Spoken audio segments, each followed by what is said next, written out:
Hi, everyone. Welcome to the first edition of WDI in Practice. Caitlin and Jackie here from Working Dog Innovations. We are thrilled to talk to you today about our production planning calculator.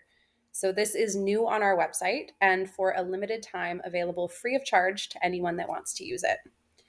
It's something that we built in order to help working dog organizations plan out their production numbers going into 2026 and beyond.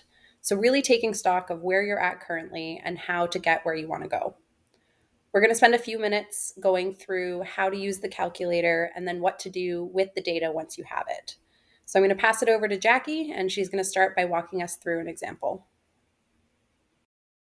All right, so the production planning calculator is designed to give you a roadmap of the different things that need to fall into place in order for you to utilize the puppies that you have entering training or to meet the demand that you have for clients. And so it's really common with clients we work with that for the first several years of operations that they have just kind of gone where the wind takes them based on how many puppies have come into training. But there comes a time where your staff is growing, your wait list is growing, you're looking at facility expansion, and you really need to know, are we going to have enough dogs to meet the needs of our clients? Are we going to have enough clients to meet the number of dogs that we're producing? Do we have enough staffing? And all of these areas are really tightly intertwined. And so if they start to grow out of proportion to one another, client or organizations can find themselves in a position where, they have too many dogs and too few trainers. They have too few puppies compared to the staff that they have onboarded. And so this really lets you be in the driver's seat. And the way we've designed the production calculator is you can select from three different type of inputs, which will be determined by the state that your organization is in. And so you could calculate based on the number of puppies that we have entering training. This is how many clients we're going to be able to serve. You can base it based on the number of clients you want to be able to serve. So you could say, we want to be able to serve 35 clients in 3 years' time, work backwards for us in terms of how many puppies we need to bring into raising. Or you could calculate it based on the current capacity of your breeding program. So if you know you have 3 breeding dogs right now and you're going to breed them all next year, how many puppies are you going to end up with? That will allow you to plan for your puppy raising, how many dogs are going to enter advanced training, and then how many clients you're going to be able to serve at the end of that.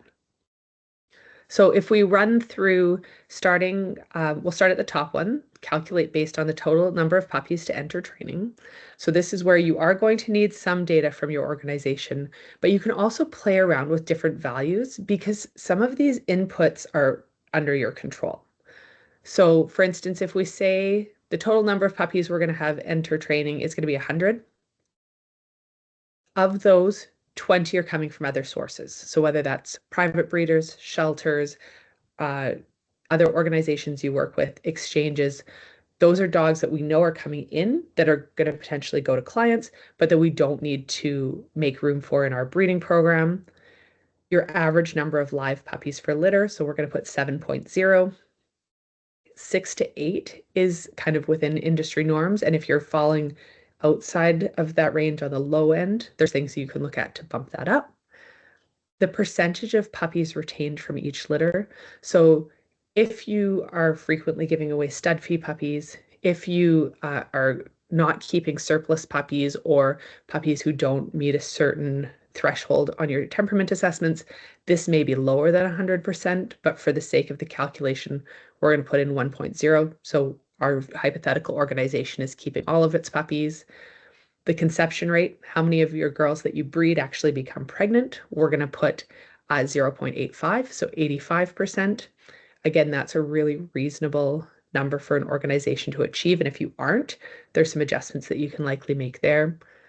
The average litters of brood per year. And so this is derived by figuring out what the average interval is between heats for your broods, and then also how many heats in a row you breed your broods. So for instance, if your intervals are 7 months apart and you breed your broods 2 out of every 3 heats, so 66% of the time, we've already run that number. That would be 1.1 litters per brood per year. So we'll put 1.1 there. Your percentage of broods retired each year. And the reason that this is important is that from the number of dogs that are available for placement with clients, you have to draw your replacement breeders from that. So if you are breeding your girls 2 out of 3 heats, you're retiring 33% of your broods a year. If you're breeding your broods back to back to back, you're probably retiring more of your broods, and so you'd need to adjust the percentage. So we're going to say 0.33 because many organizations are on a breed 2 heats, skip 1 heat, and so you know that you are replacing a third of your breeding stock every year. And then the success rate of dogs graduating from your organization. So this is dogs that go to clients plus dogs that are selected for breeding. And so in our example, we're going to put 0.45, which is 45%. Industry average is between 35 and 50%. And you want this to be calculated for the purpose of this calculator based on all of the puppies that enter training. So we know different organizations measure their successful dogs in different ways, but for the purpose of the calculator, this is based on the number of puppies you had into training, how many of those puppies go to clients or go into breeding. And then there's a checkbox for whether or not you're keeping stud dogs. So some schools do keep stud dogs. They need to, again, come out of the dogs that are available to go to clients. Other schools do not keep stud dogs. And so if you check the keeping stud dogs box, that calculates to keep 1 stud dog for every 4 broods that you are keeping. So we'll check keeping stud dogs. And then when we click on calculate, it's going to run all of its tabulations. And if we scroll down, it's now going to tell us how many puppies we need to produce by the breeding program in order to hit our numbers, and how many we're going to retain. So, because puppies don't come in partial puppies and litters don't come in less than whole numbers, to get 80 puppies, we need to produce 84. So we're going to have 4 surplus puppies, which we can then choose to either absorb into the program, or we can choose to exchange those with other schools, sell them to the public, whatever is the best use of those puppies. The number of matings needed. So again, your conception rate being less than 100% means that not all broods that are bred get pregnant. So you need to do 15 matings to produce 12 litters. And in order to hit those numbers, you need to have 14 active broods in rotation. 5 of your broods are going to retire over the course of the year, so you're going to be retaining 5 broods for breeding and 2 studs, because again, we can't have 1 1/4 studs, so we round up, so 2 stud dogs. And then our total graduates between client and the breeding program is 45, and the number of dogs going to clients is 38. And so if we click on any of the green banners, it will show us what the formula is so that you can see how those numbers are calculated. Caitlin, do you want to run us through numbers of dogs to clients? Sure. And I want to jump in on a couple things that Jackie was going through here. So a great overview of how the calculator works. A couple things that we really want to hone in on. So dogs to clients, as Jackie said, the graduates is our client plus our breeding. So when we're looking at what is our mission? So I know some programs will have they'll have their core program. So maybe they work with mobility service, facility dogs, whatever your core areas of service are. And then they might have something like a ambassador dog program, or a program for they would consider release dogs. So when we're looking at our dogs to clients, it really is, what is your mission focus, and separating those out. So those dogs that are going for other careers, they might go to as detection dogs, or they might go into other career trajectories. Those are not counted when we're talking about the dogs to clients. And that's just an important caveat when we're looking at total number of dogs required, because that can really influence the numbers that we're looking at. The other thing that I want to pull attention to is the success rate. So As Jackie said, industry average is between about 35 and 50%. This is on the higher end of that, but you can look at how much this impacts. So if we were to change this to 35, so we're looking at total puppies produced by the program. If we change this to 35%, what does that do to our numbers? So we're looking at dogs to clients, then goes down to 28 if we lower that by 10%. So as you're working through this calculator, playing around with where are you now and where do you want to get to? So if you're at 35% currently, but you want to get up to 50% over the next 5 years, say, you can get up from 28 dogs to clients up to 43 dogs to clients without changing the number of dogs that you're producing, without having to change the size of your breeding colony. It really just is looking at how to improve that percentage of dogs that are going to clients. So just a couple extra things on there. And we also recognize that some of these numbers, you might not be collecting this data yet. And so this might be a lot for you to sit down and crunch those numbers. And we get that, especially some of the smaller schools that might not have all of this data at their fingertips. But we encourage you to start thinking about how you're going to start collecting this data, where you can find some of this data. And if you have any questions, please reach out. We'd be happy to talk you through it and kind of help you with that data collection process, because we know that can be a lot to tackle. All right, so if we go down to the number of dogs to clients, so if we keep all of our numbers the same here from the breeding side of things, but we're going to change our number. So if we want to say we want to place 40 dogs a year in 2028. So we've got a couple years to get there. So if we want to place 40 dogs a year, what does our colony need to look like? What are the numbers that we need to look like at that point? So let's put back in the 45% that Jackie was using for the previous example here. We'll keep the numbers the same on the breeding side in terms of our conception rates and our live puppies per litter.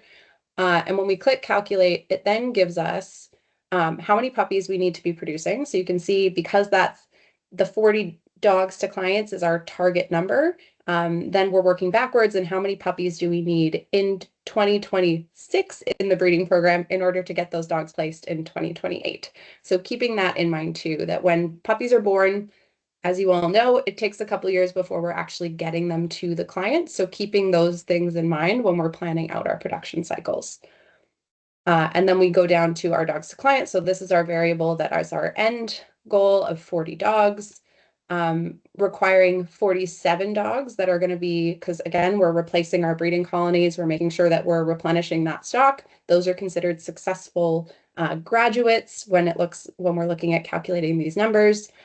And then it gives you, like in the previous example, all of the other statistics that you would need. So we can see that we're needing higher number of matings in this example than in Jackie's previous example. We're also retaining additional puppies, and we're producing additional puppies.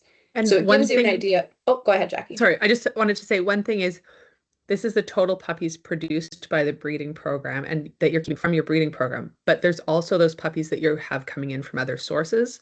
And so when you're planning for puppy raising, you need to add in those puppies that are coming in from other sources as well. Yeah, absolutely. Good point. Do you want to talk through the number of broods? Sure. So often when we're starting from where we are now and we're looking at 2026 and we're like, what are we going to be able to do in 2026? That starts with the number of broods we have. So let's say we'll pick a different number because we've been in the low teens for the other examples. So let's say we have 8 broods in our breeding program. And let's say we can't count on any puppies from outside sources, but we're still going to stick with 7 puppies a litter. We're going to keep all of the puppies that we breed. And this may be sometimes just a net sum zero. And so, for instance, if you pay puppies to other organizations for stud fees and exchanges, but you get the same amount of puppies back, it's really easy to just put it in as 100% retained because those puppies cancel each other out. Our conception rate remains the same. Our average litters of broods per year stay the same because we really can't do a lot about influencing the length of those interestrus intervals. And we're keeping the rest the same. So now if we click calculate, it's going to tell us what our breeding program is capable of producing next year, which then lets us forecast forward and say, okay, so in 2.5, 3 years from now, the number of dogs that we are able to place with clients based on our capacity is 22. If we choose to not keep a stud dog, it would be 23. Or if we choose to have that stud dog do a dual career, we can hit 23 with everything else staying the same. And so again, this might be where you look at, oh, can we eke out anything more? If your targets are to produce more than that, then now you're looking at, can we increase our conception rate? Can we increase our success rate? Can we increase our number of live puppies per litter? And or can we bring in more puppies from other sources because we know that we need to make up that number? So it really gives you a clear roadmap for the next year of in 2026, based on the capacity that we currently have, this is what we're likely able to do. And one thing I'd like to add to that too is, as Jackie said, for something like this, you're looking at, okay, what do I have the capacity for currently? Which then helps you plan. Say you have a board that has mandated growth over the next 10 years. They want you to triple your capacity in the next 10 years. Well, can we actually get there with where we are now and where we need to get to in the next 10 years? And what are the hard numbers that you need to get there? Number of dogs, number of puppies, which also is associated with number of puppy raisers, number of staff. So all of the logistical aspects that go along with getting to that number. Sometimes we find that, I mean, I like to say that we're not making sweatshirts, so it's easy to say if I want to increase production on t-shirts or another piece of clothing, I can just order more pieces of fabric and I can produce more. But when we're talking about our puppies and when we're talking about dogs to clients, it takes years to get to that point, and that production cycle is much longer. We can't just get puppies all of a sudden and kind of turn production on a dime. So really putting that plan into place, what does that look like? Laying it out year over year and having those numbers to back you up, so that you're on track to get to where you want to go. But also, if you have a board that's saying we need to triple production very quickly, you can come to them and say, okay, here's what we would actually need to do that, and here are the resources that we would need to do that. So it gives you a little bit of data to back up your decision making, and help set you up for success in all aspects of the organization, because sustainability for your staff, sustainability for your clients, and good welfare for your dogs at the end of the day. Wonderful. So we're super excited to be able to share this with you. We hope you have a good time playing around with it. Um, it can be quite eye-opening, but it also is so exciting to be able to plug in different values and realize how you are actually the master of your destiny and how you can make changes or where you might want to make changes to be able to, um, you know, increase your production and have more clients served at the end of the day. So we hope you have fun playing around with it. And if you want to learn more or you'd be interested in talking to us further about how we can support you in getting there, once you've played around and you're like, oh no, I have to get my success rate from 35 to 45%. How do I get there? Reach out. We'd be happy to talk to you, and see if we could support your organization in reaching those goals.